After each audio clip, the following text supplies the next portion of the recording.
Olá, pessoal, acho que já são 7h04, que a gente já vai começar, já tem gente aí para assistir. Primeiro, boa noite a todas, boa noite a todos que estão aqui com a gente. Estou muito feliz, né, de ter feito o convite para que vocês possam estar discutindo hoje com a gente cidades sustentáveis, e espero mesmo que todos estejam bem, né? Eu sei que a gente está aí num momento de pandemia, um momento muito triste, né? Um cenário que não é agradável para todos, mas a gente está aí resistindo e forte, né? Então, antes da gente até começar a live, eu queria me apresentar para aqueles que ainda não me conhecem. Eu sou Priscila Valtier, né? Eu sou farmacêutica, moro aqui em Mogi das Cruzes. Eu já atuei em diversas áreas, aqui em Mogi das Cruzes eu tive farmácia com manipulação por muito tempo, hoje eu sou docente na UMC, na universidade aqui da cidade, e já tenho, assim, me preocupado há bastante tempo, né, com as questões da sociedade. E agora, principalmente por estar pré-candidata a vereadora, eu achei que esse tema dessa live é fundamental para que a gente possa debater. Eu não sei, às vezes a gente acha que não é segredo para todo mundo, mas às vezes nem todo mundo sabe. A gente tem uma projeção, né? O IBGE diz que em 2030 a gente vai ter cada 10 pessoas, 6 vão estar morando na cidade, né? O que quer dizer isso? É que o futuro está na cidade. E se a gente já tem hoje problemas públicos, a cidade do jeito que ela está habitada, imagina como a gente vai estar, né, daqui 10 anos. E só para a gente alinhar um pouquinho, o que é um problema público? É isso que a gente está vivendo hoje, a pandemia. Na verdade, tudo aquilo que vai afetar a coletividade, que seja em excesso ou em carência, se torna um problema público e a gente precisa enfrentar esses problemas para que a gente tenha uma cidade nossa, uma cidade que seja prazerosa, que seja uma forma de encontro e que a gente tenha qualidade de vida. Então, diante disso, iniciando os debates sobre a cidade que nós queremos, né? Eu convidei uma pessoa muito querida, que é a Nádia Campeão. Ela vai se apresentar, mas eu vou falar um pouquinho dela, né? A Nádia, porque convidei ela para falar sobre cidades sustentáveis, porque a Nádia tem uma experiência muito grande nas cidades. A Nádia, ela já foi secretária de esportes, ela já foi vice-prefeita da cidade de São Paulo, cuidou da Secretaria de Educação. A Nádia, vou até mostrar, a Nádia, ela tem, ela é esse livro aqui, A Cidade Democrática, que eu já li umas 2 vezes, né? Ela é autora desse livro, então acho que a Nádia tem muito a contribuir com a gente, a trazer e estar aqui nesse debate. Então, Nádia, gratidão por ter aceito. A Nádia, quando eu já fiz o convite, de pronto ela já atendeu, e eu espero que a gente tenha um excelente debate, e assim, eu não sei se vocês estão acompanhando o meu raciocínio, mas eu espero que ao final, né, da live, fica aí com a gente vai ter um momento de reflexão, e que a gente vai sair daqui com bastante coisa boa. Tá bom, Nádia? Vou dar a bola aí para você se apresentar um pouquinho, e se você já quiser começar a falar um pouco, né, sobre o que é esse Cidades Sustentáveis, esse conceito, fica à vontade. Boa noite. Boa noite, Priscila e todos companheiros e companheiras que estão acompanhando essa live. Eu estou muito agradecida de ter recebido esse teu convite para a gente falar com o público de Mogi das Cruzes, né? Que é uma cidade que eu não fui muitas vezes, mas fui algumas vezes, e sempre tenho uma boa impressão da cidade, né? Uma cidade agradável, e tenho muitos amigos também em Mogi, então é um prazer estar aqui com você, podendo participar desse período da sua pré-campanha, né? Que tanta gente está se apresentando, né? Como possíveis futuros candidatos aí para a eleição municipal desse ano, que é importantíssimo, porque a cidade é onde a gente vive, né? E é preciso escolher bem adequadamente, assim, tanto prefeito, prefeita, como vereadores e vereadoras. E eu sempre gosto de participar com as mulheres, porque acho que uma coisa boa dessa próxima eleição é a possibilidade de eleger mais mulheres, né? Que as mulheres, acho que estão sempre dando bons exemplos quando participam da vida da sociedade e da vida política. Então, é uma satisfação para mim estar aqui. E eu acho que a apresentação você fez, só não disse que eu sou agrônoma, que é a coisa que é a coisa que tem muito a ver com o nosso tema, né? Eu, desde Sim. jovem, sempre gostei muito de ter um contato e compreender melhor a funcionamento, né, geral da vida dos homens e das mulheres no planeta, né? E esse equilíbrio que é preciso ter para a gente não esgotar as coisas que permitiram que os homens se desenvolvessem, né? Construísse a sociedade que construiu. A gente não pode esgotar esses recursos, eles não são infinitos, né? Então, já desde estudante que eu gostava muito da agronomia por esses aspectos, e foi quando estava começando o estudo da ecologia. Logo no comecinho do meu curso, que tinha disciplina da ecologia, teve disciplina da ecologia, né? Então, isso foi 76, 77, a gente vê então que nós já temos 40 anos que esse tema da ecologia vem se desenvolvendo. E depois disso, eu acho que a experiência mais próxima que eu tive com as questões relativas à sustentabilidade e às cidades foi na gestão pública mesmo, né, na vice-prefeitura de São Paulo. Durante 4 anos, o prefeito era o Fernando Haddad, e eu e ele, então, governamos por 4 anos, e aí foi uma experiência muito boa, porque discutir sustentabilidade numa cidade em que moram quase 12 milhões de pessoas não é fácil, né? Então, é um desafio. Mas eu acho que você escolheu muito bem o tema, Priscila, porque até um tempo atrás, a gente nem 30 anos atrás, por aí, a gente nem tratava da cidade com tanto cuidado, do tema cidade, como não tratava da questão ambiental também.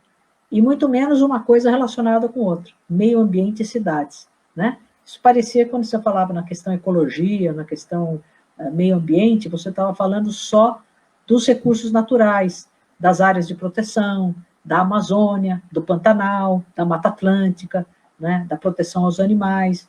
Tudo isso, claro, compõe a questão, né, ambiental. Mas a gente passou depois a perceber, nós, aqui no Brasil e as cidades do mundo, que a gente precisa falar dos aglomerados humanos, né? Quer dizer, isso que você falou, das cidades. 85% da população brasileira mora nas cidades, né? E no mundo também, no século passado, avançou demais a aglomeração nas cidades, né? De modo que as duas coisas caminharam junto. De repente, o mundo todo percebeu que havia em curso mudanças importantes no clima, né? Com impactos no planeta, na Terra, né? E que esses impactos eram gerados pela ação nossa, da sociedade, dos homens organizados e vivendo em cidades. Então, passou a ter uma relação muito importante entre cidade e a questão climática, a questão ambiental. Por isso que a gente acabou chegando a este conceito, depois de várias conferências da ONU, tanto conferências do Habitat, que era de assentamento humano e de cidades, como as conferências do clima, né, de desenvolvimento sustentável. Chegamos a essa formulação de que é preciso lutar por cidades sustentáveis.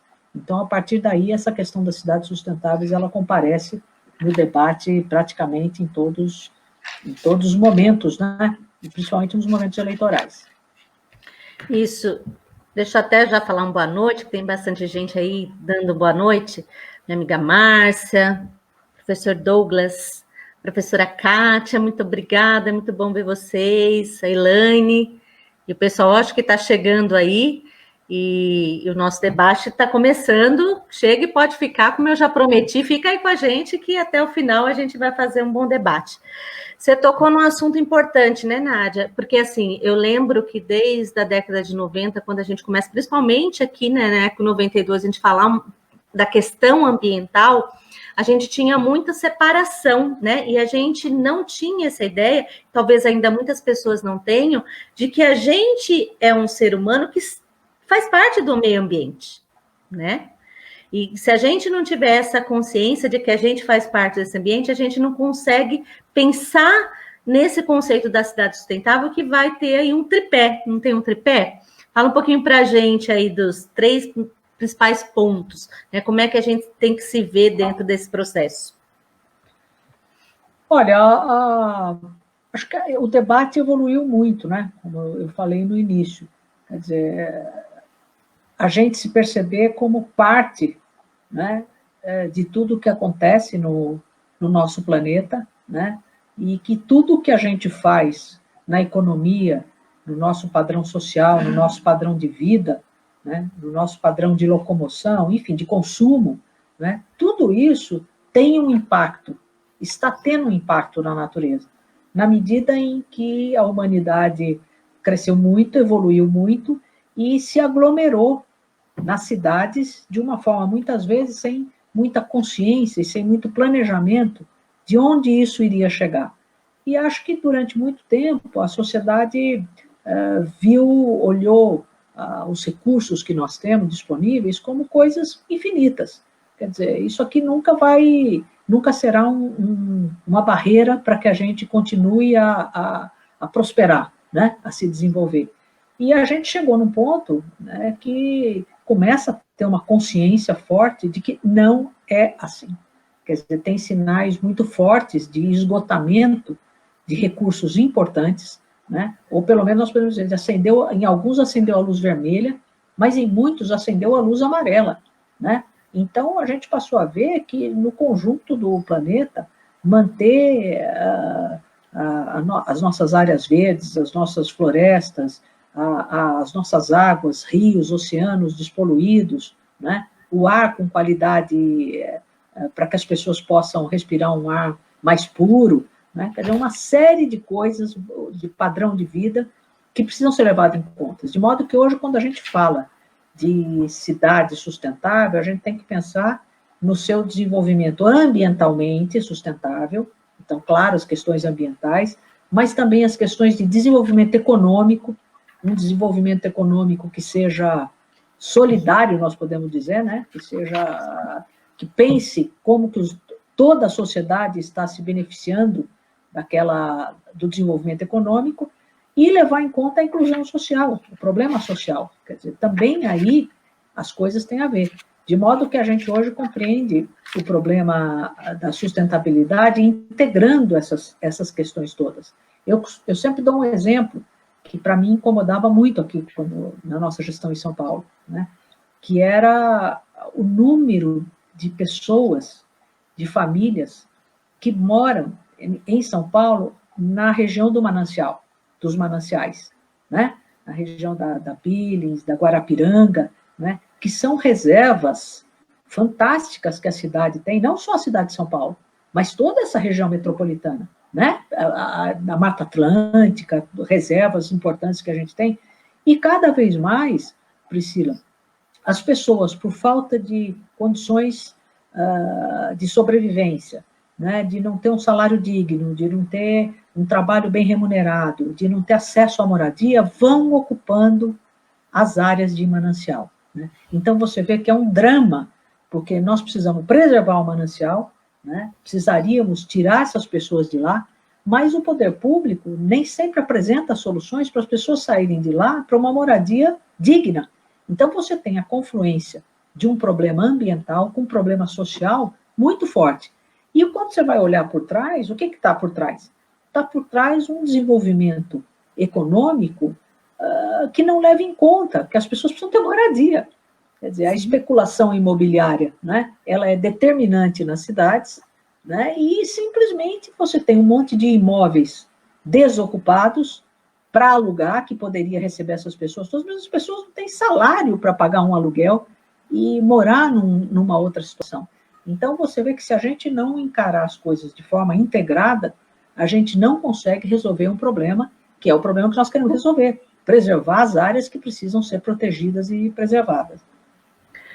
Eu acho fantástico essa questão que você colocou, de estar integrado, porque às vezes a gente não percebe, né? Numa política pública, o quanto a gente, vamos pegar uma política pública de mobilidade, por exemplo, né? A gente pensa, eu só quero melhorar, mas é porque eu quero, talvez, não vou poluir o ar, né? Vamos pegar daí do apelo, né? Da ecologia aí, que a gente está falando do meio ambiente, mas e o estresse das pessoas, né? As pessoas ficam doentes naquele tempo em que elas levam até o trabalho. E é importante, eu acho, principalmente até frisar isso que você falou, porque às vezes a gente não percebe, né? A gente fica com essa questão, às vezes, da sustentabilidade. Eu acho que é até importante a gente mostrar desenvolvimento sustentável é diferente de crescimento, né? Quando a gente fica pensando, às vezes, só na parte ambiental e a gente não percebe que está relacionado diretamente com a economia, que você colocou. Como é que eu posso ficar pensando em fazer uma preservação ambiental se eu tenho pessoas passando fome? Pessoas que não têm onde morar, né? Então, realmente, eu acho que você traz bem, eu não sei se o pessoal conseguiu aí trazer um pouco no comecinho aqui, é que a gente precisa ter uma economia, né, que seja viável, mas pensando numa sociedade justa, porque a gente quer uma qualidade de vida, a gente quer que todos tenham direito a essa cidade, que todos possam usufruir desses bens, e a gente precisa ter esse ambiente correto, esse ambiente em que a gente, como você disse mesmo, pensar nas nossas próximas gerações. Não é isso? Eu acho que até quando a gente trata do conceito cidade sustentável, né, ele traz assim um conjunto de possibilidades, né?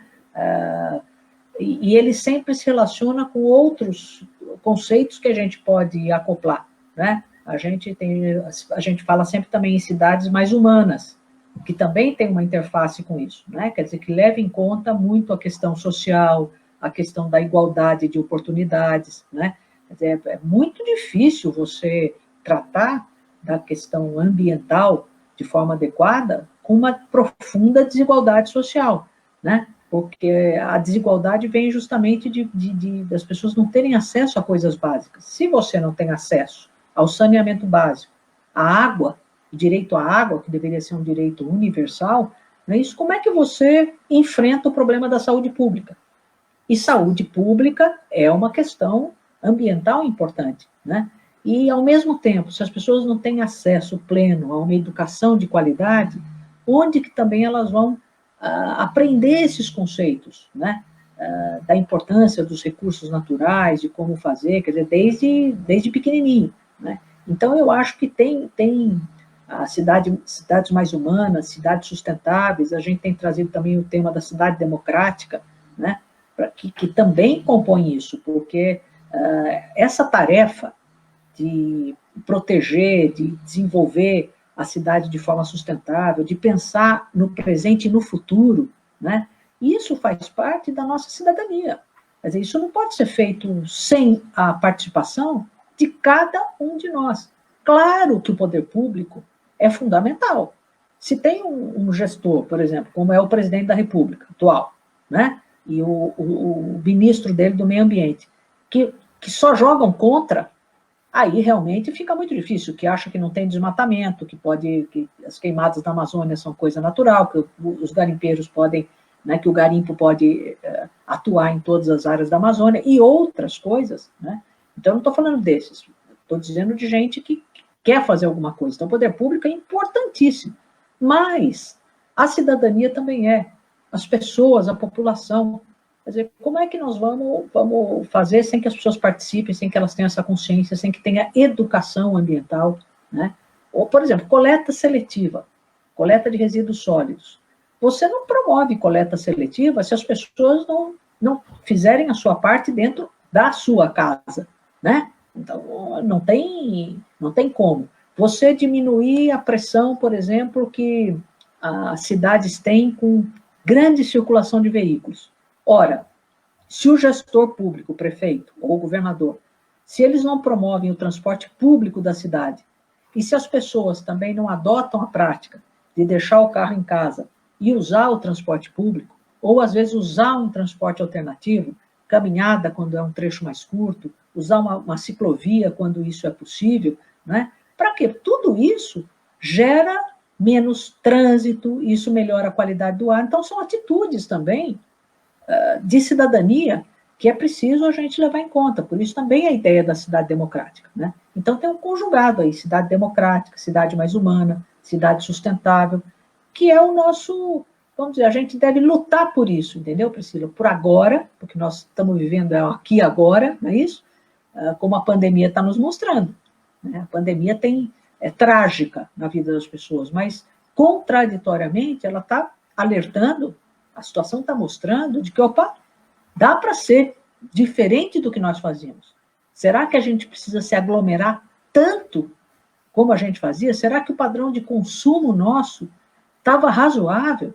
Quer dizer, se você tem que gerar menos resíduo, talvez consumindo menos, com mais inteligência, a gente gere menos resíduo. E isso vai ter menos pressão nos aterros, né? A gente gasta menos dinheiro com a coleta de tanto lixo que a sociedade produz, né? Resíduos que a sociedade produz. Esse recurso poderia ser usado mais em saúde pública. Você cria um círculo virtuoso. Então, eu acho que essas coisas a população tem que pensar, né? A gente tem que ter uma atitude sustentável, né? De que é possível ter uma sociedade desenvolvida, mas sustentável, que elas não são coisas contraditórias, pelo contrário, uma favorece a outra. Antes de comentar, queria dar um abraço aí para a Fernanda, para a Ana Cláudia. Ana Cláudia, ela é presidente do PCdoB aqui em Mogi das Cruzes. Obrigada, Ana, por estar aqui prestigiando. Melissa, Zé Carlos, a Paulina, que é um amor de pessoa, que também está sempre muito envolvida nessa questão ambiental, professora na área da biologia. Pessoal, se vocês tiverem dúvida, pode colocar a dúvida, pode pôr pergunta aí no chatzinho aí na parte do Facebook, que a gente responde. Nádia, você falou uma coisa muito importante, né? Que é a questão da gente sentir parte, e às vezes a gente tem, como cidadão, a impressão de que a política pública, para resolver os problemas, isso é o gestor que vai fazer, né? E a gente precisa entender que a gente é parte da elaboração dessa política.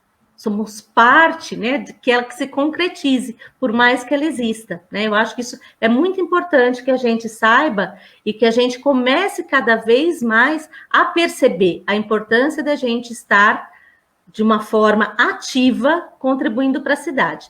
Queria que você falasse um pouquinho, Nádia, assim, até para a gente deixar aí para o pessoal, para a gente começar até a abrir, sair um pouquinho até da questão teórica, trazer prática. Quais experiências que você tem de política pública efetiva que mostra que realmente uma cidade é sustentável?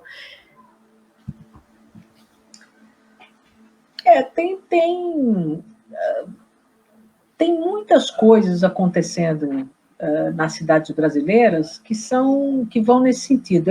Eu não saberia dizer assim de nenhuma cidade, ou única cidade, ou grupo de cidades, que a gente dissesse assim, nossa, ali eles fazem tudo, sabe? Eu acho que esse supermodelo, ele não existe, né? Porque a cidade como um todo, as cidades como um todo, né? Elas têm um tempo de desenvolvimento, de maturação, e algumas têm... É sempre um sistema muito complexo, né? Principalmente quando você pensa assim, nas médias e grandes cidades que nós temos. Quer dizer, quando a gente governava aqui em São Paulo, era uma coisa que me consumia, né? Pensar que você tem uma cidade que funciona 24 horas por dia para 12 milhões de pessoas, que todos os dias acordam, levantam, tem que se deslocar, vão estudar, vão trabalhar, voltam, tem que se alimentar 3 vezes por dia, né? As coisas têm que chegar, tem que abastecer todos os lugares. Então, é o seguinte, é uma coisa incrível o funcionamento de uma cidade, né? Se você pensar nisso, é tudo muito complexo.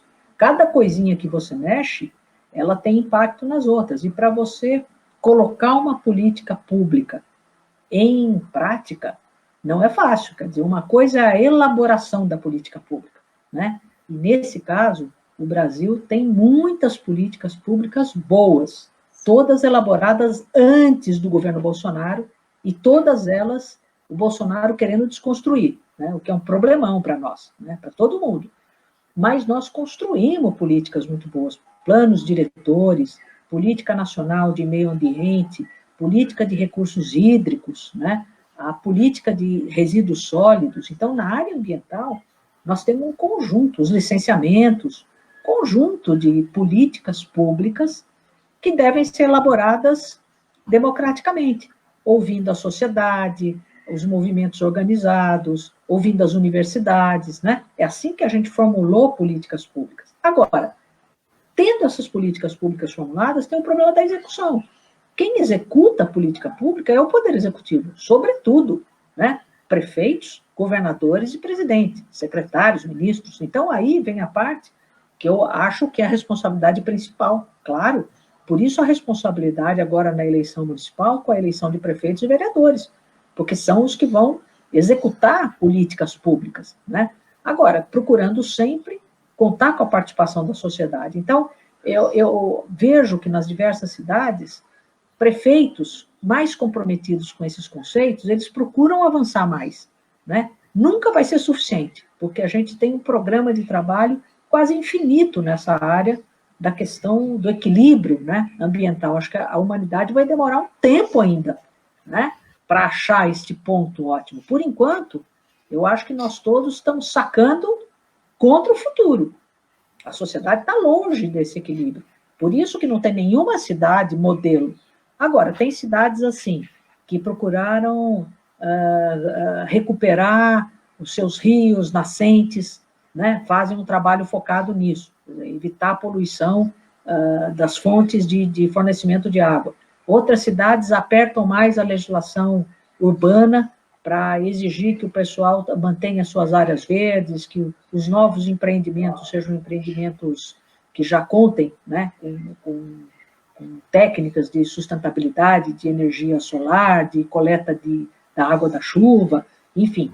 E uma grande parte dos municípios procurou tratar dos resíduos sólidos, do lixo, né? Porque até então era um problemão. Você não pode falar de saúde pública numa cidade onde as pessoas convivem com lixo, como dezenas de anos atrás era assim, né? Então, o esgoto a céu aberto, nada disso. Então, o saneamento, né? Implantar o saneamento e a coleta de resíduos é uma coisa muito importante. E aí tem muita criatividade, porque uma coisa é você coletar o lixo, né? A outra é o que você faz com esse lixo. Então, a gente levar para aterros, esse aterro, ele pode gerar, pode ter biogás, o aterro não ser só o aterro, ser um aterro sanitário bem feito e ele até gerar, né, energia também. Depois você coleta aquele resíduo, você consegue reciclar aquele resíduo? E se você consegue fazer a reciclagem, coleta seletiva e a reciclagem, pode beneficiar as pessoas que viviam como catadores, eles podem fazer parte desse sistema? Então, eu acho que essas experiências, elas são muito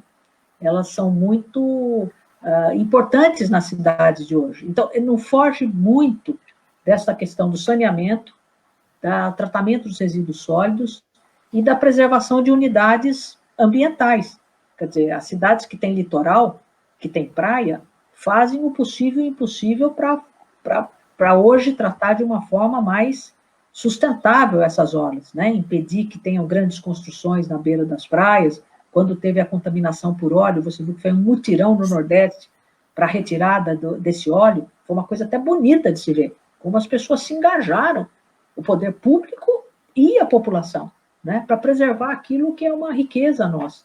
Mas onde não tem praia, tem as nossas praças, os nossos parques, né, as nossas reservas, a arborização das ruas. Então, cada prefeito cada cidade pode desenvolver aquilo que está ao seu alcance mais imediato, né, de caminhar nesse sentido.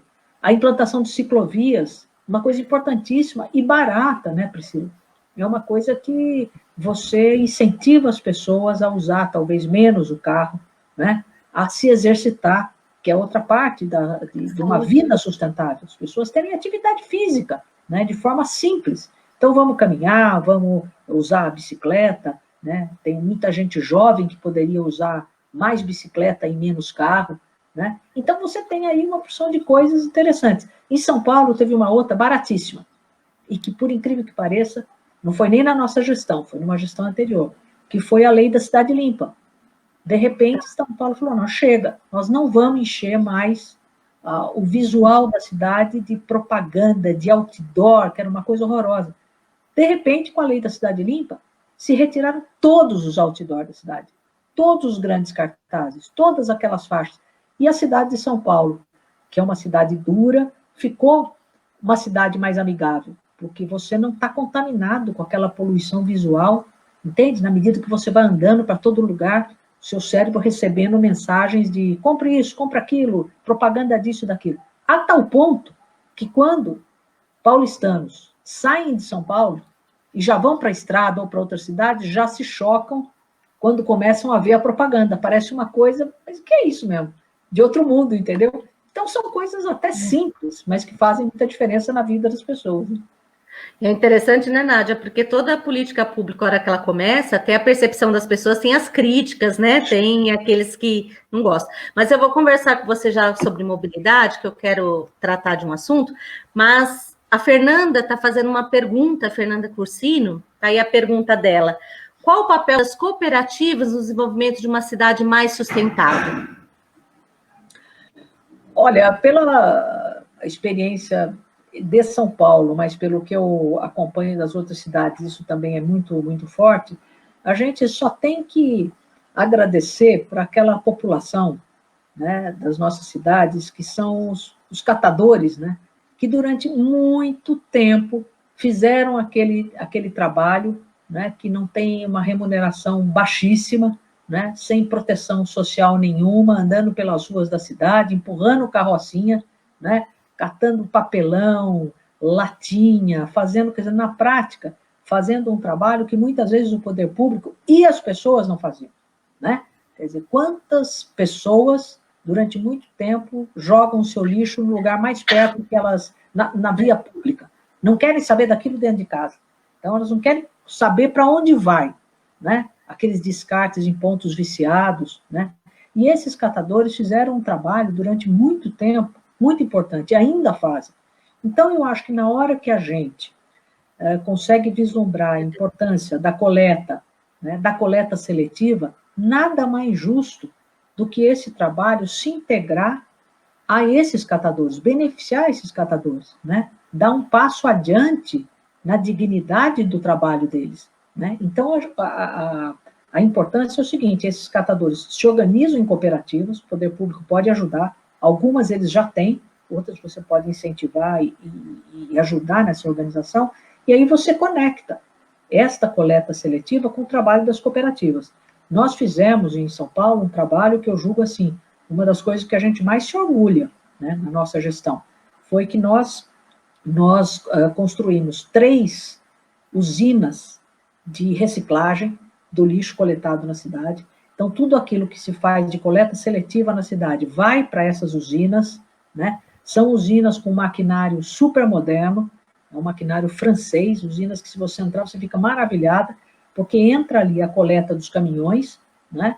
Que coletam naquele dia certo, a coleta seletiva daquele monte de prédio que tem em São Paulo, né? Todo mundo já organiza a coleta seletiva direitinho, aquilo chega nas usinas, e esse maquinário faz toda a separação grande das coisas, separa alumínio de papel, papel de plástico, tudo na máquina, por diversos mecanismos, né? De modo que depois vai para a esteira final é uma esteira só de separação fina, daquilo que a separação do maquinário não conseguiu, na esteira, então sim, os catadores, agora organizados em cooperativa, né? Eles na esteira, com uniformizados e tal, fazem aquela separação fina.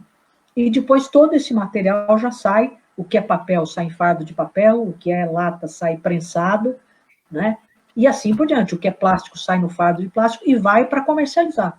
E todo esse recurso, portanto, né, destas usinas é usado para o pagamento das cooperativas, o salário das pessoas das cooperativas. Então, é perfeitamente possível a gente trabalhar com um esquema que, ao mesmo tempo, é a coleta seletiva, a sustentabilidade e geração de renda para os catadores, né, organizados em cooperativa. Então, eu sou, assim, fã desse sistema, acho que ele é possível em todas as cidades, mesmo sem essas usinas, porque essas usinas, Priscila, poderiam ser implantadas em consórcio de município. Um município sozinho, às vezes, não tem condição. São Paulo tinha 3, 4, mas nós somos 12 milhões de pessoas. Mas você pega Mogi e as cidades vizinhas, talvez tenha condição de implantar uma dessas usinas e a coleta de todos, né, pode ser processada ali. Então, eu acho que tem tudo a ver, cooperativa com esse trabalho. Nós não vamos deixar a população que está desempregada, né, está precarizada no seu trabalho de fora. Nós temos que arrumar essas soluções modernas, mas incluindo as pessoas para poderem melhorar a sua qualidade de vida. E mais, né, Nádia, você falou aí a questão da colaboração dos consórcios. Eu acho que essa pandemia veio mostrar isso para a gente também, que nós precisamos aprender a trabalhar em conjunto, é a cooperação. Se a gente conseguir se ajudar, né, mesmo porque os recursos não são, o recurso financeiro está finito, nós temos aí as políticas para dar conta, a gente não sabe o que essa pandemia vai aí estar posta, quais são os desafios que vão ser maiores ainda para a sociedade, e a gente precisa dessa colaboração. Queria mandar um abraço aí, ó, porque a gente tem o camarada João Mendes, que está mandando um abraço para você também, a Gilda está mandando um abraço, nós temos aí nossos pré-candidatos também, que são aí meus camaradas que estão junto comigo, o Jean do Povo, Marcelo, Marcelinho, a Val, a própria Fernanda. Queria aí mandar um abraço para todos e agradecer o acompanhamento. Mas, como eu falei, eu queria falar um pouco de mobilidade, porque assim, você falou da questão das ciclovias, né? E parece, às vezes, para alguns gestores, e por ter também essa questão, esse apelo sustentável, né? Porque a gente sabe que a gente trazer o modal, né? Tirar a preferência do carro, né? Ir para esses meios de transporte aí que são mais individualizados e vai trazer a saúde, vai melhorar o meio ambiente, mas isso não basta fazer uma ciclovia que não tem uma elas não estão integradas. Eu preciso pensar em toda a infraestrutura para isso, né? Se tem os locais em que serão guardadas as bicicletas, eu preciso pensar em financiamento para que as pessoas adquiram essa bicicleta. Eu tenho que ter formas, quando eu elaboro essa minha política pública, para ter esse incentivo, né? Então, eu lembro quando foi feito em São Paulo, né? Vocês fizeram, acho que, uma grande área, né? Uma quilometragem muito grande de ciclovia e que tem sempre as críticas. Mas, além da ciclovia, queria que você falasse um pouquinho, Nádia, porque eu já ouvi falar e já estudei algumas coisas em relação à tarifa zero do transporte coletivo, porque a gente precisa começar a favorecer o transporte coletivo. E um transporte coletivo de qualidade, né? Não adianta ser esse transporte que está todo sujo, atrasa, a gente precisa pensar nisso. É possível a tarifa zero? A gente pode começar a trabalhar e pensar nisso? Queria que você comentasse um pouquinho sobre isso. Comentar, tarifa zero, ela é um elemento, né, bem novo, né, para esse debate, mas ele vem, ele aparece na medida em que a gente não está conseguindo resolver os nossos problemas de mobilidade, né?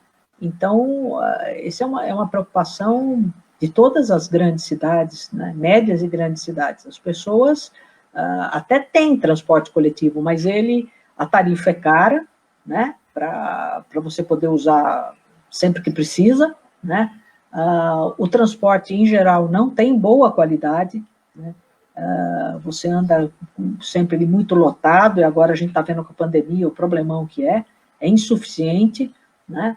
Então, e além do que é o seguinte, a gente perde muito tempo se deslocando na cidade. Então, todo o problema de tarifa, de qualidade do transporte público e tal, ele afeta muito as pessoas, os trabalhadores, né? As camadas populares, que não têm alternativa. Mas, a partir de um certo ponto, ela começou a afetar toda a população. Porque mesmo aquelas pessoas que têm o seu veículo individual, elas ficam 1 hora, 1h30, 2 horas no trânsito. E foi interessante que quando a gente implantou em São Paulo o corredor exclusivo para ônibus, teve muita gente achando ruim. Porque diz, mas como assim? Uma faixa inteirinha para os ônibus, né? Mas não, é a coisa mais justa que tem, né, gente? Porque não pode um carro transportar uma pessoa apenas e ocupar mesmo um espaço na via pública que um ônibus está transportando 60 pessoas, 70 pessoas, né? Então, não tem cabimento.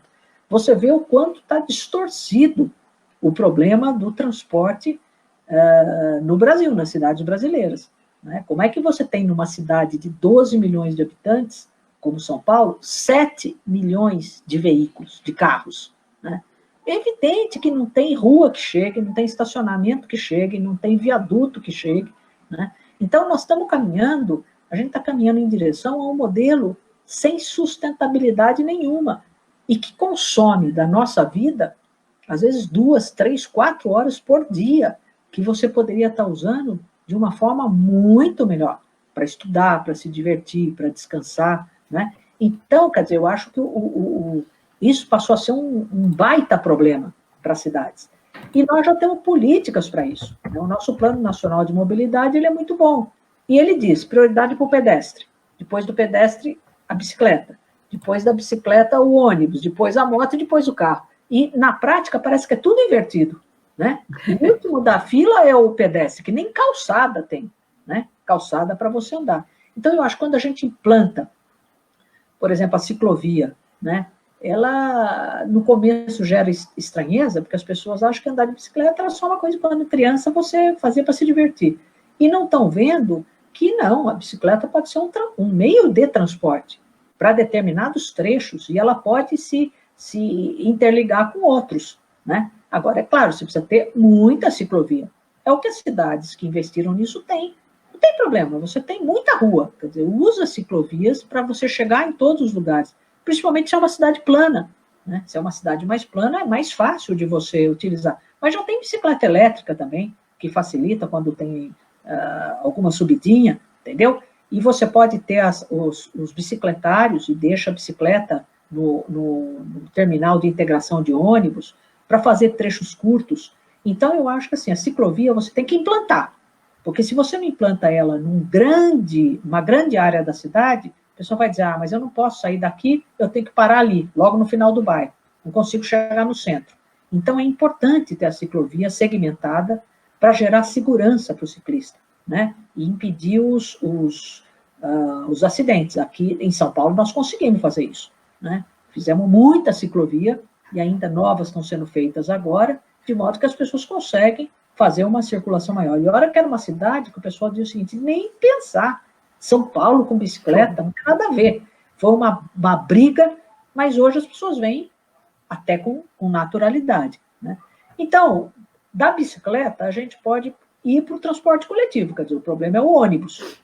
Não inventaram nenhum outro sistema melhor, em melhores condições para transportar um número grande de pessoas ao mesmo tempo do que o ônibus.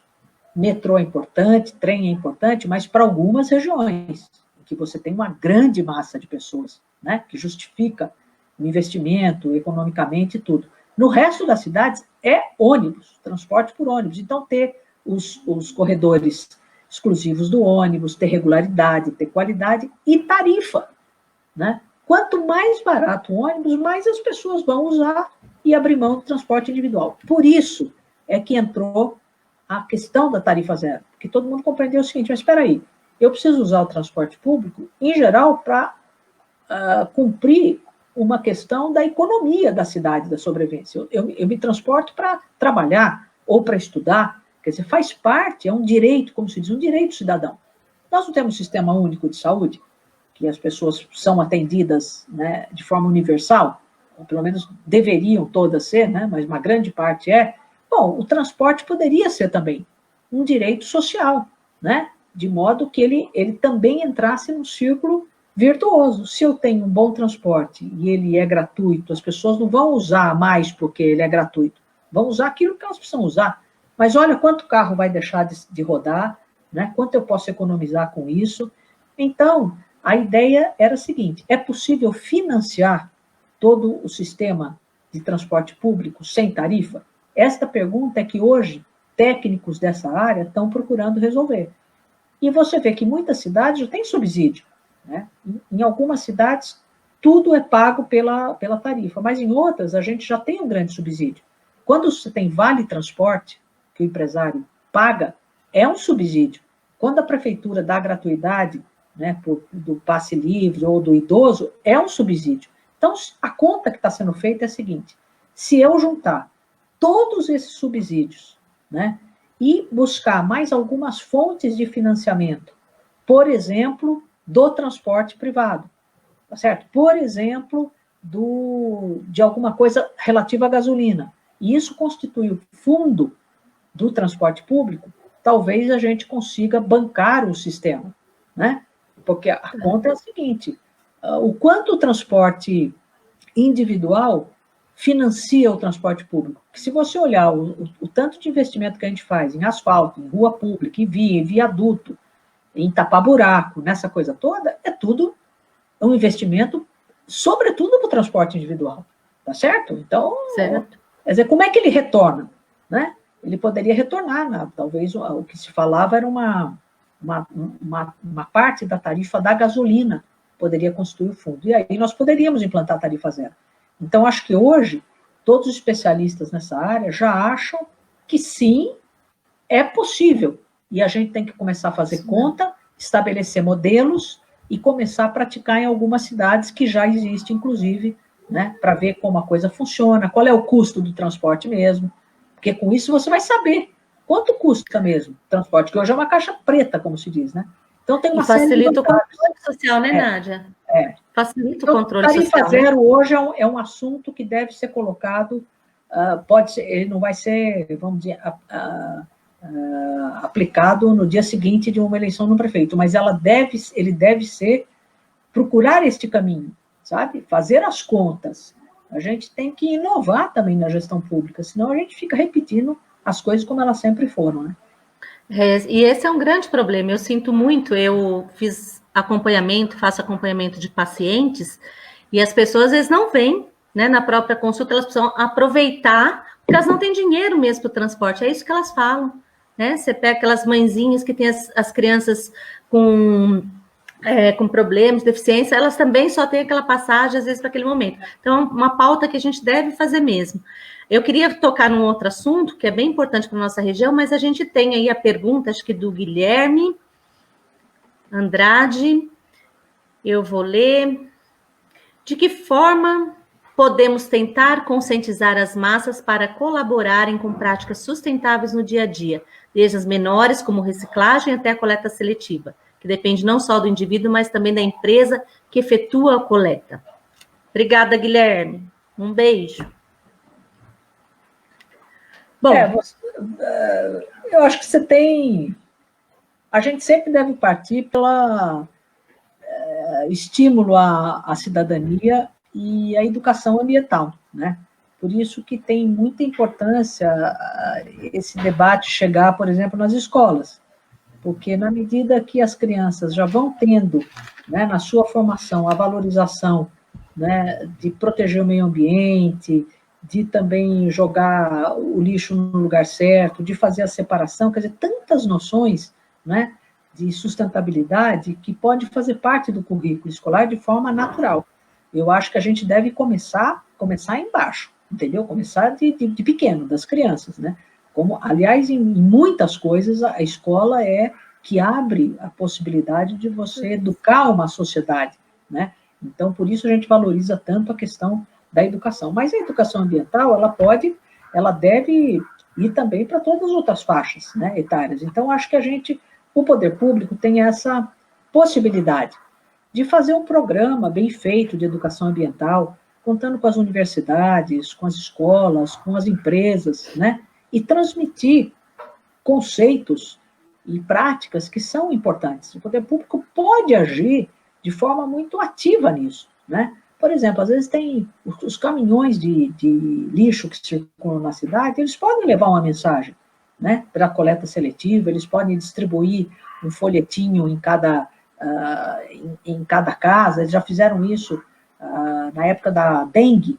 Eu me lembro que todos os caminhões de coleta, né, acabavam fazendo também campanha de combate à dengue, né, uma coisa juntando a outra. Mas você tem acesso à propaganda, né, publicidade pública, que deve valorizar esse tipo de prática, né?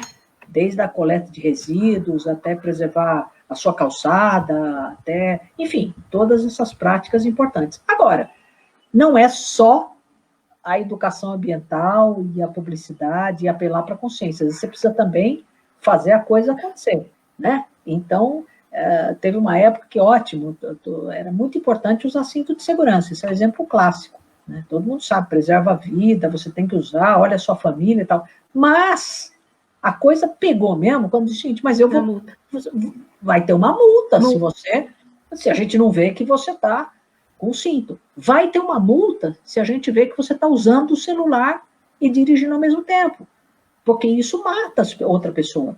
Então, eu acho assim, que tem também a parte coercitiva, que você tem que ter, né? Então, essas duas coisas, aplicar, fiscalizar, na questão ambiental, isso é muito importante, porque a fiscalização e a punição, porque as áreas, por exemplo, de preservação ambiental, né, que estão sendo invadidas, que são exploradas indevidamente, e a fiscalização não chega, então você tem, às vezes, aquelas áreas de preservação, de parques, né, quando você chega lá, está desmatado, já está iniciando um bairro clandestino, entendeu? E tem gente ganhando dinheiro com isso. Então, se você não fiscaliza, multa e até prende, quer dizer, cumpre os crimes ambientais, a coisa não vai. Então, eu acho que tem que atuar nessas duas linhas, entende? Às vezes a gente fiscaliza pouco e pune pouco. É um problema isso. Porque o município, muitas vezes, não tem as ferramentas para fazer isso, os instrumentos, e o governo estadual e federal se omite, certo? Então, aí esse é um problemão para as cidades, né? Acho que a gente tem que atuar nas duas pontas. Eu ia falar isso mesmo, né? Porque uma das formas realmente é a educação, e aí pegando até onde eu tenho experiência, a gente pegando as universidades, eu acho que, como a universidade a gente prepara e a gente pode preparar para a cidade, a gente tem que fazer com que essas pessoas também criem, né? E criem estratégias para que a gente possa também ajudar nesse sentido. E é bem assim mesmo, a gente pode ter a lei, é uma das formas da política pública, mas a gente precisa fiscalizar e, às vezes, precisa da multa, precisa ser um pouco mais ríspido, né? A gente falando aqui, o professor Mário, obrigada, professor Mário, ele está aí, ele está fazendo uma pergunta, que a gente falou do transporte, como auditar o subsídio do transporte por ônibus urbano? Bom, nós defendemos sempre que tenha um controle social através dos conselhos municipais de transporte, né? Transporte público. Isso é importante que toda a cidade tenha, mas um conselho que seja preparado, que seja realmente representativo da sociedade, né? Não pode ser um conselho que só participa a turma que conhece o contrato, entendeu? De forma nenhuma, quer dizer, tem que ter a parte do governo, mas tem que ter uma parte consistente de especialistas e de gente da sociedade. Hoje nós temos nas universidades, em muitas áreas, um pessoal muito especializado em transporte público, né? Então nós formamos uma geração de engenheiros, de técnicos de trânsito e tal, muito bons, que conhecem o assunto. Essa turma tem que estar lá, né? São entidades especializadas nas questões de transporte público, coletivo. Elas têm que estar lá dentro. As organizações, né, comunitárias ou instituições têm que estar lá dentro, com capacidade para olhar, né, para abrir as contas. Os tribunais de contas também podem ajudar, né, porque eles fazem também esse acompanhamento. Então, é preciso ter esse permanente controle social. Agora, sempre a gente se confronta com o problema dos custos, né?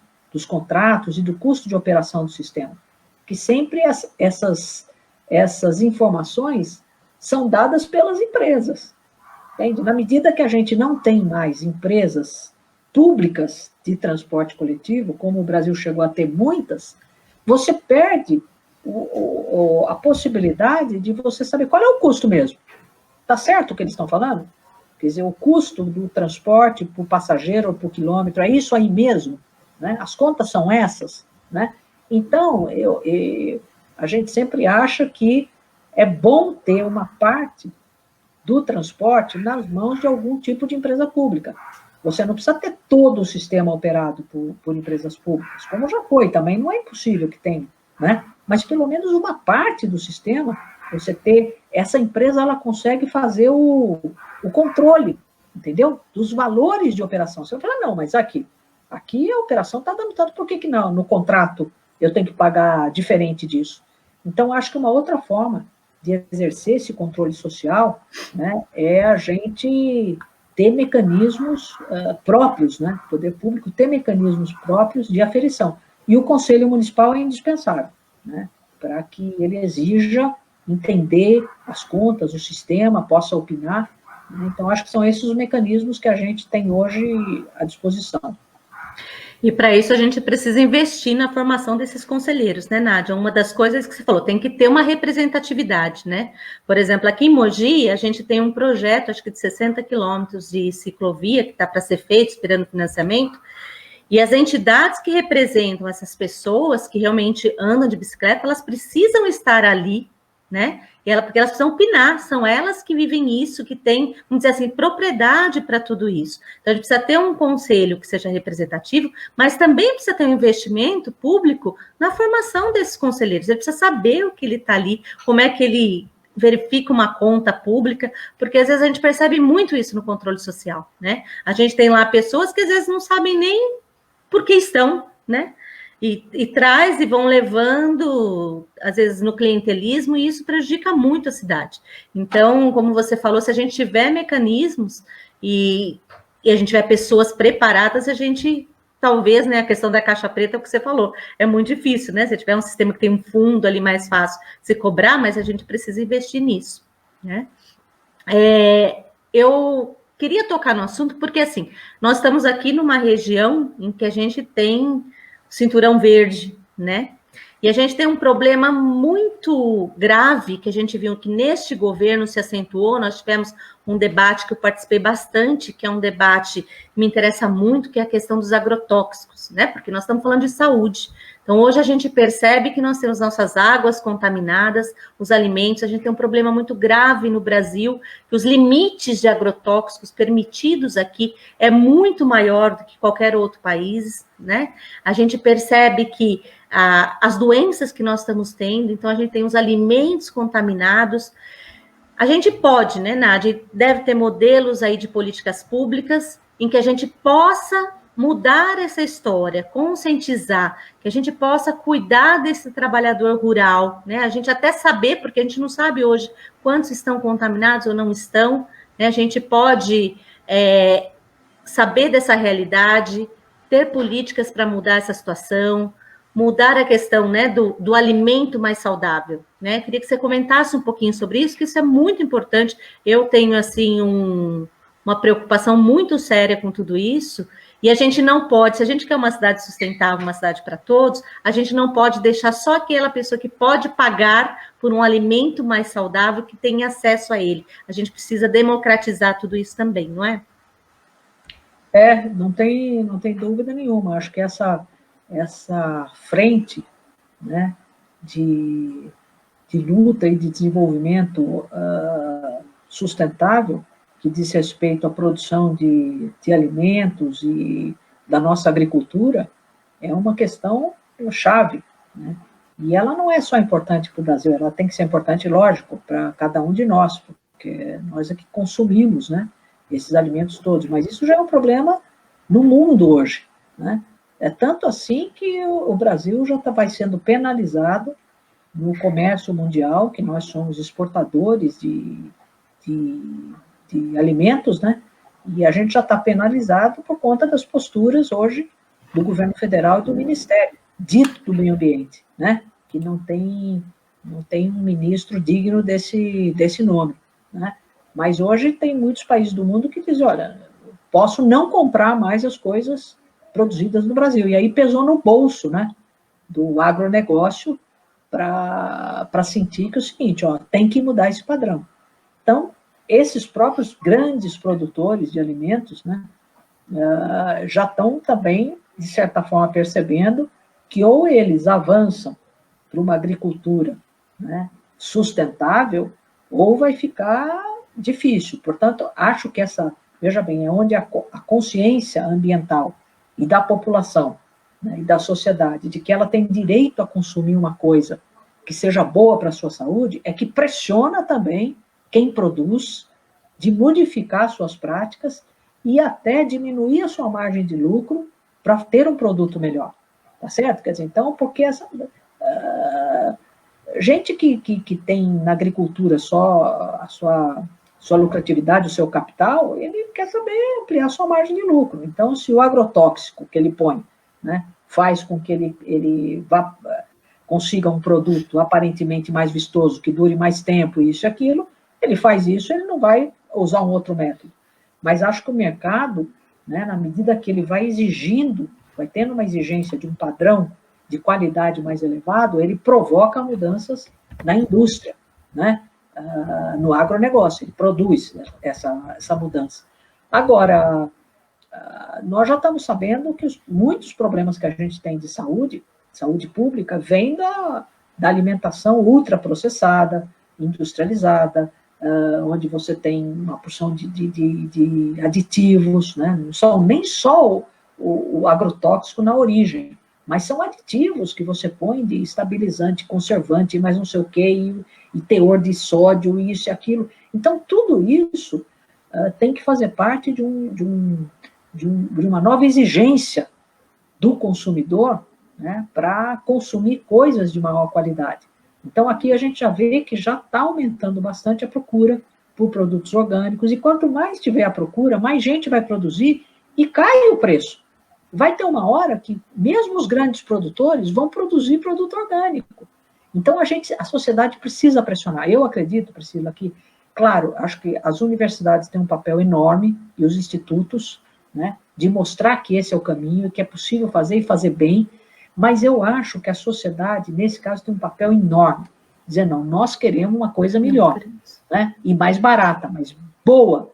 Então, acho que a gente tem que investir muito nessa discussão, porque os ganhos serão fantásticos, ganhos para a saúde, ganhos para os produtores de produtos orgânicos, o ganho que a gente pode ter, por exemplo, de consumir produtos mais locais, né, produzidos mais localmente. Todo mundo sabe que o produto orgânico, ele dura mais, ele é melhor e ele dura mais. Experimenta o nosso pessoal que tá assistindo, comprar uma alface comum e uma alface orgânica.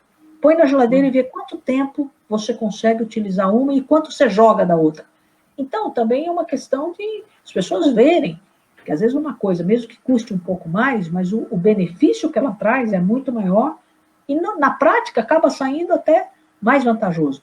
A gente fazia compras de produtos orgânicos para merenda das escolas de São Paulo, né? E era fantástico, porque, por exemplo, banana, que se produzia ao redor de São Paulo, né? na área rural de São Paulo, porque tem, né? Produção de banana orgânica, né? A gente fazia compra de quase tudo para pôr na merenda, né? Então, você tem como fazer de uma forma que beneficie muitos atores, né? Os produtores, as pessoas que consomem, as compras públicas, né? Então, acho que é uma área que vai crescer muito no país, né? E na esteira dela vai crescer a agroecologia, a agrofloresta, a compostagem. Então, acho que é uma avenida que a gente tem para atravessar no país ainda no sentido mais sustentável. Uma luta boa aí. O Mário fez outra pergunta, se permite mais uma? Permite sim, viu, Mário? Pode fazer. Levar os equipamentos públicos de difusão cultural e os ecopontos para os bairros periféricos das cidades ajudaria na melhoria da eficiência do gasto público? Essa é ótima. Essa é uma ótima. Obrigada aí pela pergunta, Mário. É muito boa, porque a gente vai lembrando de todas as coisas, né? Porque se a gente fosse fazer uma live aqui para ficar dando uma palestra, uma aula, né? Isso aqui, aquilo ali, ficava muito chato, né? Mas vai surgindo, a gente vai vendo o quanto tem de coisa possível de fazer. E essa que o Mário falou é ótima, que são os ecopontos, né, gente? Isso é uma beleza, quer dizer, os lugares onde a população leva aqueles resíduos que não dá para você pôr dentro de um saquinho de lixo, né? Ou os ecopontos você leva as coisas separadas para reciclagem, caso não tenha coleta na sua porta. O ideal seria isso, né? Passa o caminhão do lixo comum, mas naquele dia X, naquele horário X, passa o caminhão da coleta seletiva, e você deixa separada as coisas da coleta. Se não é possível isso, os ecopontos. Agora, ecoponto precisa ter muitos, entendeu? Não pode ser 2, 3 numa cidade, porque a pessoa tem que se deslocar muito. Tem que ser assim, bairros, quase que nem UBS, né? Você a cada 25 mil habitantes, você tem que ter uma UBS, pô. Quer dizer, a cada X mil habitantes, um ecoponto, que é uma coisa simples, gente, né? de fazer. A gente teve um programa de criação de ecoponto na cidade de São Paulo muito forte. E aonde? Nas periferias, para facilitar a vida do pessoal, além do cata-bagulho, né? Quer dizer, ecopontos, cata-bagulho, tudo isso aí são coisas importantes. A gente chegou a ter também, além daquelas usinas que eu falei de reciclagem, a gente tinha uma usina para o entulho de construção civil. É uma outra coisa importantíssima, né? Você ter aquele resíduo da construção civil, tem um local onde também isso é colocado. Tem um local que recolha os resíduos da área farmacêutica, médica, dos hospitais, né? Então, também é uma coisa especializada. Mas esse ecoponto é aquilo que permite à comunidade fazer o seu trabalho, né? Então, ter esse trabalho comunitário em torno da limpeza local, de acabar com os pontos viciados, que são um grande problema na periferia, né? As pessoas acham que pegam o entulho de um lugar e vão jogar na esquina de alguém, porque ali o terreno está abandonado, porque não está murado. Então, essa é uma coisa que o poder público pode atuar. Exigir que todo mundo que tenha terreno desocupado, que ele esteja murado, né? Quer dizer, denúncia dos pontos viciados. Se tem um lugar que sempre jogam coisa, ir lá e organizar uma praça, por exemplo, iluminar. Então, atuar sobre esses pontos são todas medidas que, junto com os ecopontos, elas vão melhorando os nossos bairros, fazendo com que os bairros se tornem cidades também agradáveis, e não só o centro da cidade, mas levar isso para as comunidades da periferia. É isso que eu ia falar para você, que você até falou aqui no finalzinho. Uma das coisas que a cidade sustentável está é a questão da centralidade, né, Nádia? A gente precisa criar centralidades. Não adianta ficar tudo no centro, né, em alguns locais, e acho que aí o professor Mário está certíssimo, a gente tem que levar mesmo, né, para os bairros e tornar, talvez não sejam bairros periféricos da cidade, mas não visto isso como uma periferia, mas criar condições para que as pessoas tenham a vida digna e que cuide ali dos seus espaços, né? Eu acho que isso é bem importante. A Fernanda fez outra pergunta também. E é para você aí, né? Você acha que toda essa estrutura negacionista de uma política mais sustentável em todos os aspectos é uma estrutura fundamentalmente capitalista selvagem das grandes e megas, deve ser empresas, né? Empresas. Olha, eu acho que a vida é que a realidade é que está mostrando as coisas para a gente, sabe? Quer dizer, eu acho que não é uma questão... poderia ser uma questão de ideologia, né? Ideológica. Tipo o seguinte, olha, eu acho que o sistema capitalista não é um bom sistema para organizar a sociedade humana, né? Mas não se trata de gostar ou de não gostar, de ser a favor ou de ser contra. Se a gente examinar a realidade, o que nós vamos ver é que o padrão, né, de produção e o padrão cultural, o padrão de vida da sociedade hoje, sobretudo a sociedade capitalista, que é a que predomina no mundo, ela vem dando sinais de esgotamento, né? Quer dizer, ela não está conseguindo resolver a contento não só problemas, como ela tem criado problemas, né? Então, acho que sim, o problema do capitalismo é que existe uma busca incessante pelo lucro, tá certo? É isso que move o capitalismo. Então, onde ele pode cortar custo, né? Onde ele pode ampliar essa margem de lucro, ele vai fazer. E, às vezes, isso é à custa, né, de coisas que são importantes, que geram mais qualidade, que talvez tenham um custo maior, mas elas têm um benefício social muito mais amplo, né? Então, quer dizer, espontaneamente, o capital e o capitalista vai adotar essas medidas. É preciso que haja uma pressão, né? É preciso que haja um ordenamento. Então, aí atua tanto a sociedade, né, nas suas reivindicações, nas suas exigências, como um Estado digno desse nome que, vamos dizer, faça os regramentos, né, que imponha regras, que exija certos padrões, né? Então, isso tudo é uma evolução. Então, padrão de tudo. Né? A gente falou agora da produção agrícola, é um padrão de que, olha, não dá para usar agrotóxico desse tanto, não dá para usar tanto sódio, não dá para ser tanto açúcar no produto. e assim por diante, né? Agora, a sociedade de hoje é uma sociedade cujo padrão de consumo é exacerbado.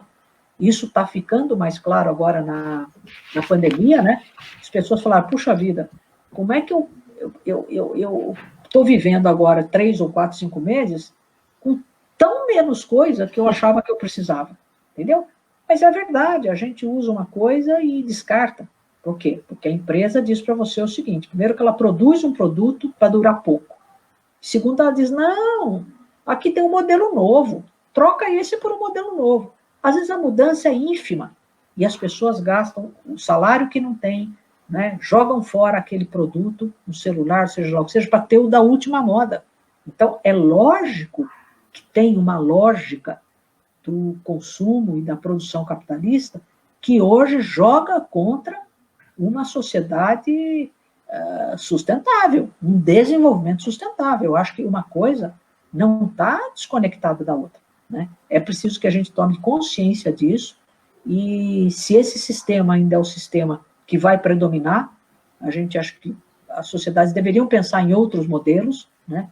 Mas se for esse que vai predominar, que a gente possa modificá-lo o máximo possível, para que não seja uma população, uma sociedade a serviço da empresa capitalista, mas que a sociedade consiga utilizar da produção, né, em seu benefício, mas com controle. Então, eu acho que sim, os padrões hoje estão muito absurdos. Tem um outro exemplo que eu acho que a pandemia deixou muito claro também, que é essa questão que se chama, da globalização. Então, a globalização hoje é um sinal de que você tem que ficar se deslocando intensivamente o tempo todo, né? Quer dizer, não basta você morar numa cidade, num estado, num país, conhecer o seu país e circular por aí, não. Você tem que circular no mundo inteiro, uma vez, 2, 3, 5 vezes por ano. E quantas viagens aéreas são feitas consumindo combustível, né? Por isso.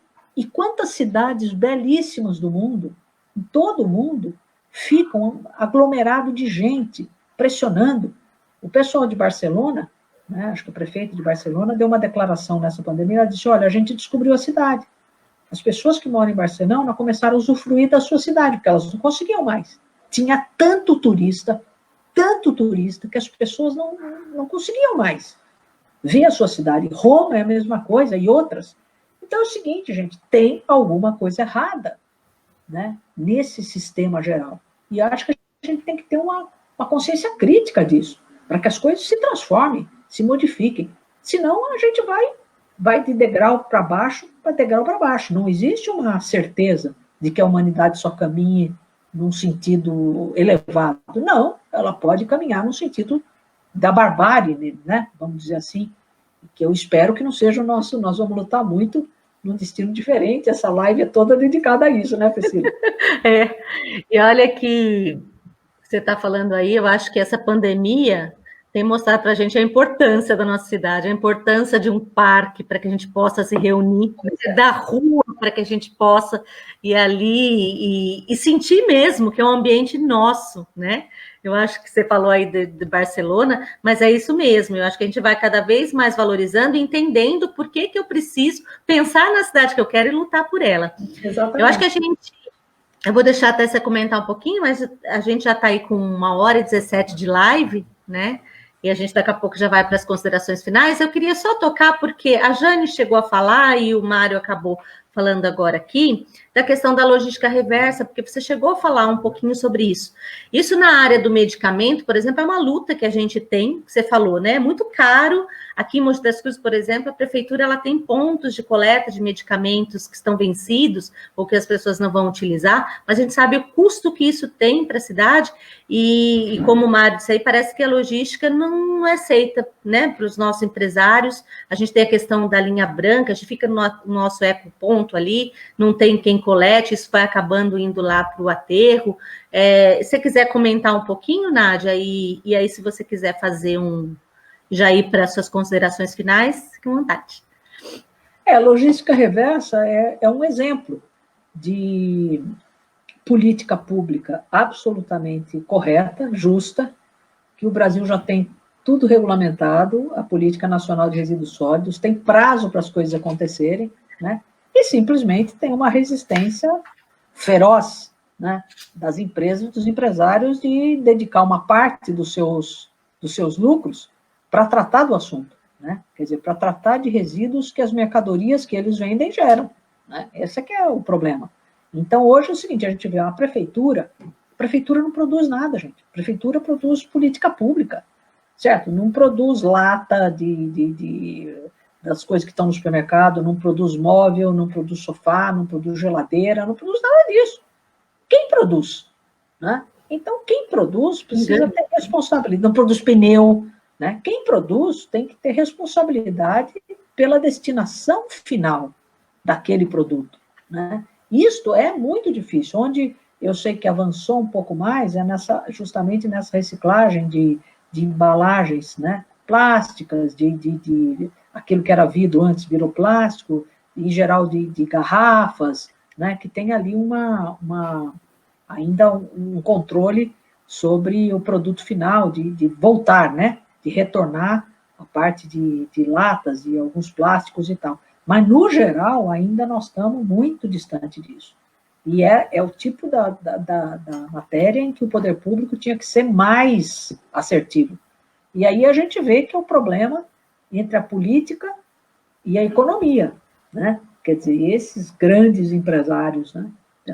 Dessa grande indústria, eles influenciam, eles dominam muito dos mecanismos de decisão, de fiscalização, né? Então, a gente precisa de mais força da sociedade para cobrar isso, porque não é justo a prefeitura ter, depois de saúde e educação, provavelmente os contratos de coleta de lixo, de limpeza pública, são os maiores, entendeu? Quer dizer, a gente gasta uma fortuna para tirar do sistema, da cidade, uma coisa que não é gerada pela prefeitura.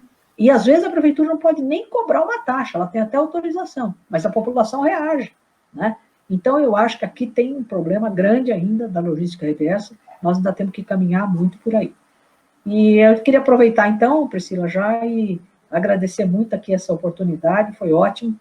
Eu gosto muito de falar sobre cidades, até eu acho que falei demais, né, sobre as nossas cidades serem melhores, porque eu estou convencida de que as pessoas têm que olhar para o seu, sabe, para a sua casa, para o seu bairro, para a sua cidade, para as suas praças, para a escola, quer dizer, claro que mudanças devem acontecer em plano geral, né?